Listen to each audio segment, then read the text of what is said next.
Selamat pagi, Assalamualaikum warahmatullahi wabarakatuh. Salam sejahtera untuk kita semua. Om Swastiastu, Namo Buddhaya, salam kebajikan. Kali ini kita akan membahas tentang pendidikan budaya anti korupsi.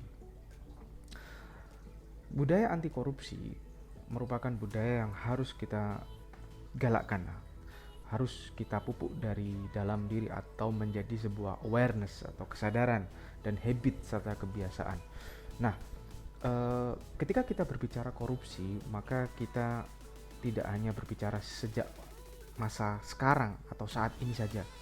Ketika kita tarik mundur ke belakang, maka korupsi itu sudah ada sejak era kolonial.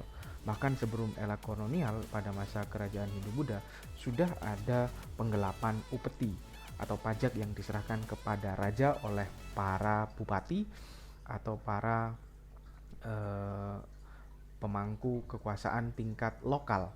Nah, ketika korupsi ini sudah mengakar pada kehidupan masyarakat, menjadi sulit untuk bisa mensejahterakan masyarakat.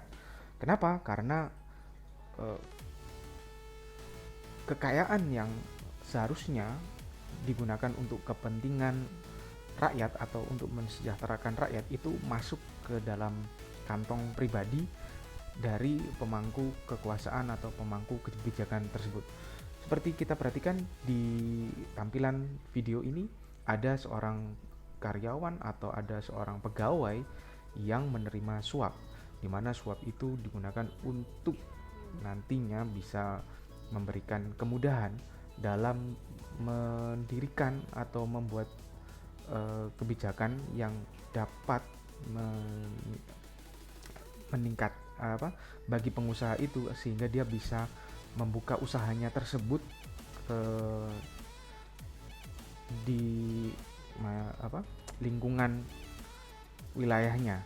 Nah, dalam membuka usaha itu paling tidak dia harus meminta izin kepada pemangku kekuasaan di wilayah tersebut. Nah, agar izinnya itu turun, maka dipermudahlah, ya, mungkin bisa dengan memberi uang, ya, dengan kemudian menyuapnya dengan wanita dan lain sebagainya, agar eh, yang namanya surat izin tadi itu dalam mendirikan bangunan, dalam membuka usaha itu dimudahkan. Nah, praktek-praktek seperti inilah yang sering sekali kita temukan di Indonesia, dan bahkan pelakunya itu mulai dari tingkat wali kota hingga tingkat pimpinan atas. Dalam materi pendidikan budaya anti korupsi, kita akan kupas tuntas, kita akan bahas secara detail apa itu pengertian korupsi, apa itu penyebab korupsi, serta dampak masif korupsi. So, jangan kemana-mana, tetap stay tune di channel Pak Septa. Kita akan bahas di video selanjutnya. Stay tune dan cek di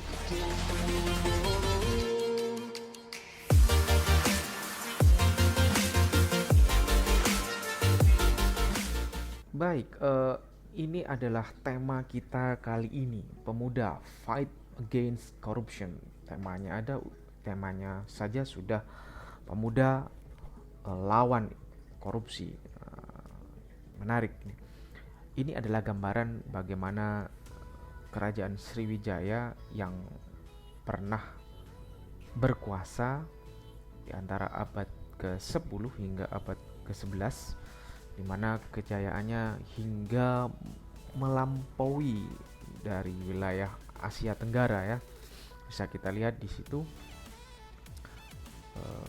wilayah-wilayah yang menjadi kekuasaannya ada Malaysia, kemudian ada juga Thailand di sini, dan ada juga Kamboja di bagian Asia Tenggara yang lainnya. Kita menuju ke slide berikut. Nah, kejayaan Sriwijaya itu ternyata dilanjutkan oleh penerusnya, yakni Kerajaan Majapahit, di mana ada satu tokoh yang terkenal dengan sumpahnya, yakni Sumpah Amukti Palapa, di mana tokoh itu bernama Mahapati Gajah Mada. Apa yang tersirat dari Sumpah Amuktipalapa ini? Saya tidak akan berhenti berjuang sebelum Nusantara itu bersatu di bawah kekuasaan Majapahit. Menarik. Seluruh Nusantara itu bersatu di bawah kekuasaan Majapahit. Berarti bagaimana agar Nusantara itu bersatu di bawah kekuasaan Majapahit? Nah, Hayam Wuruk berjuang untuk mewujudkan keinginan itu. Nah, kita menuju ke slide berikutnya. Nah, bisa kalian lihat di sini ada Lada, kemudian ada Jan Pieterszoon Koen, kemudian ada Raffles, kemudian ada Herman Willem Daendels dan Van den Bosch. Tokoh-tokoh inilah yang nantinya mereka itu mulai menanamkan yang namanya sistem wajib pajak. Nah, bagaimana tidak, Daendels itu juga menanamkan yang namanya sistem wajib pajak. Kemudian Raffles juga land rente atau sewa tanah, dan yang paling sangat berpengaruh itu adalah sistem tanam paksa yang diprakarsai oleh Van den Bosch. Nah, inilah yang nantinya bagaimana ketika si Daendels ini sebenarnya ketika dalam proses pembangunan jalan raya Anyar Panarukan yang kita ketahui merupakan karya monumental bagi Daendels, ya. Daendels itu melakukan penggajian atau sistem upah kepada siapapun yang bekerja dalam proses pembangunan jalan raya pos tersebut. Daendels itu memberikan upah, tapi faktanya upah itu tidak pernah sampai kepada pekerja. Nah, menarik, tidak pernah sampai ke tangan pekerja, berarti hilang di mana? Wah, ini berarti bibit-bibit korupsi sudah mulai ada di era Daendels. Begitupun di eranya Van den Bosch ketika sistem tanam paksa, banyak sekali bupati atau asisten residen yang melakukan tindakan korupsi kepada pihak kolonial. Misal jumlah yang disetor itu sejumlah 2 ton misal, tetapi yang disetor kurang dari 2 ton, atau mungkin yang sudah ditetapkan 2 ton, tetapi para asisten residen atau para wedono itu mewajibkan rakyat itu stornya lebih dari 2 ton, mungkin 3 ton atau 2 ton setengah. Nah, lebihnya ini masuk ke kantong pribadi. Yang disetorkan ke pemerintah kolonial tetap 2 ton, tetapi kelebihannya itu masuk ke kantong pribadi. Kita menuju ke slide berikutnya. Kita lihat bagaimana perjuangan para pahlawan nasional, dimulai dari Pangeran Diponegoro, kemudian Tuanku Imam Bonjol, kemudian ada Raden Ajeng Kartini, kemudian ada Cut Nyak-din, kemudian ada Sultan Hasanuddin, dan tokoh-tokoh dari kaum Patri di sini yang sangat gigih memperjuangkan kemerdekaan meskipun pada saat itu skupnya masih tingkat lokal. Tetapi yang patut diteladani hingga saat ini adalah kita harus terbebas dari penjajahan. Ya, kita menuju ke slide berikutnya. Nah, Pak Karno pernah berujar, kita belum hidup dalam sinar bulan purnama. Kita masih hidup di masa pancaroba. Tetaplah bersemangat Raja Wali. Apa ini artinya? Artinya bahwa Indonesia ini masih dijajah gitu, masih dikuasai oleh bangsa lain. Nah, apa buktinya? Ini kita bisa lihat Indonesia itu negara besar, tapi peta kepemilikan Amerika Serikat dan negara lain atas wilayah migas dan gas metana batu bara di Indonesia tahun 2012 nih. Kita lihat mulai dari Sabang hingga Merauke, hampir seluruh wilayah yang ada di Indonesia itu dikuasai oleh negara asing. Nah, apa ini kira-kira pesan yang ingin disampaikan dari slide ini, teman-teman? Kita menuju ke slide berikutnya. Kita bisa lihat banjir, kebakaran hutan, kemiskinan yang masih merajalela, kemudian upah buruh yang masih sangat rendah. Ini masalah yang konkret di negara kita. Ini masalah yang faktual. Ini masalah yang tidak bisa kita hindari. Maka kata Bung Hatta, kita akan makmur, ya, kita akan sejahtera jika tidak ada satupun dari elit politik atau pemerintah yang korupsi. Nah, ini perlu kita cermati. Kita lihat bagaimana gedung DPR yang kosong, ya kan, seperti itu. Atau mungkin kadang ketika sidang banyak dari anggota DPR yang tertidur, atau banyak dari anggota DPR yang sedang selfie-selfie. Nah, ini artinya apa, teman-teman semua? Mereka dibayar loh. Mereka dibayar oleh uang rakyat. Mereka bisa beli mobil Mercedes seperti yang ditampilkan di gambar. Tetapi rakyat Indonesia belum tentu ada yang mampu membeli mobil. Ya, ada yang mampu, tapi tidak semua. Bagaimana dengan kaum-kaum miskin? Bagaimana dengan orang-orang pinggiran? Kata Iwan Fals, mereka perlu perhatian dari wakil rakyat. Nah, apa yang terjadi ketika mereka mengkhianati dari suara rakyat itu sendiri? Kita lanjutkan. Nah, korupsi itu sebenarnya diawali dari pengkhianatan kepercayaan atau betrayal of trust. Dari pengkhianatan kepercayaan larinya ke abuse of power atau penyalahgunaan kekuasaan. Nah, setelah kekuasaan itu disalahgunakan, yang terjadi ada material benefit. Apa itu? Mendapatkan keuntungan material yang bukan haknya melalui kekuasaan. Ini adalah seperti sebuah lingkaran setan, teman-teman semua. Baik, kita lanjutkan. Terminologi korupsi. Korup itu artinya busuk atau palsu atau suap menurut Kamus Besar Bahasa Indonesia. Sedangkan menurut Kamus Hukum, korup itu suka menerima uang sogok atau menyelewengkan uang barang milik perusahaan atau negara, atau menerima uang dengan menggunakan jabatan untuk kepentingan pribadi.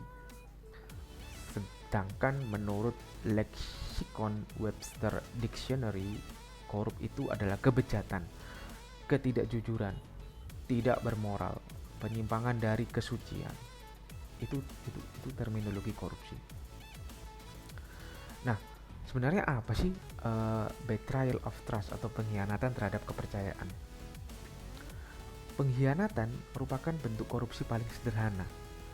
Semua orang yang berkhianat atau mengkhianati kepercayaan atau amanat yang diterimanya itu adalah koruptor.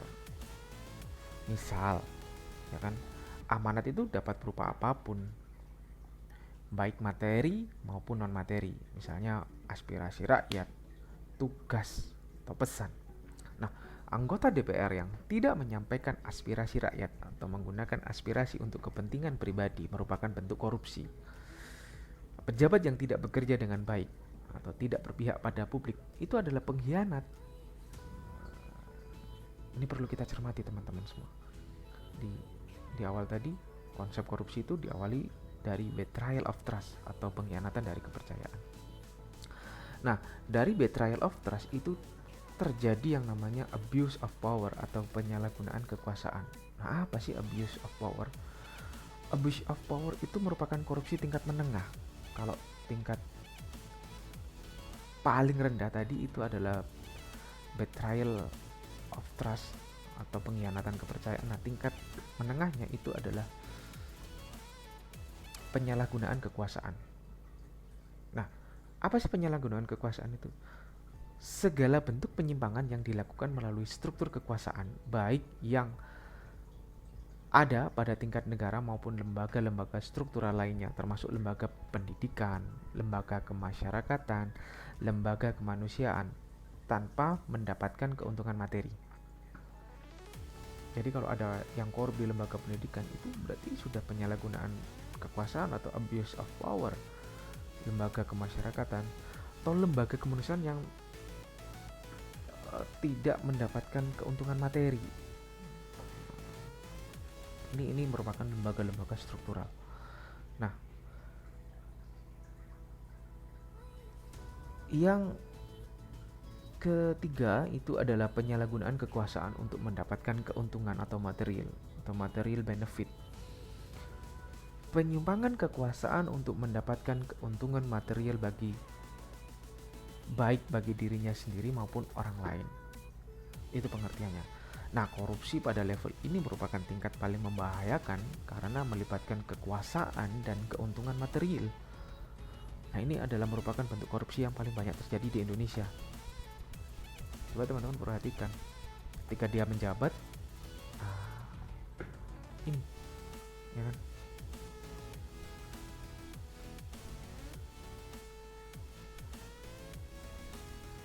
Ini tadi.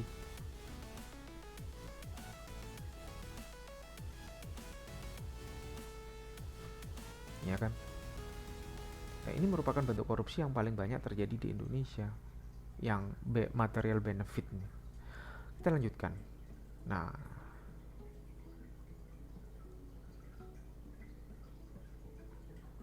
tindak pidana korupsi itu ada yang pertama merugikan keuangan negara, suap menyuap, penggelapan dalam jabatan, pemerasan, perbuatan curang, COI dalam pengadilan, dan gratifikasi. Jadi tindak pidana korupsi ini paling tidak ada 1, 2, 3, 4, 5, 6, 7 tindak pidana korupsi. Kita lanjutkan ke slide berikutnya. Nah, dalam tanam paksa dan politik etis itu ternyata sudah ada benih-benih korupsi, seperti yang sudah saya singgung di awal-awal tadi, bahwa tanam paksa, korupsi pada era tanam paksa itu ada pelakunya, dan pelakunya itu menguntungkan diri sendiri, orang lain, atau korporasi, dan pelakunya itu melawan hukum serta merugikan keuangan negara. Kita lanjutkan. Nah, biasanya pemerasan dalam jabatan itu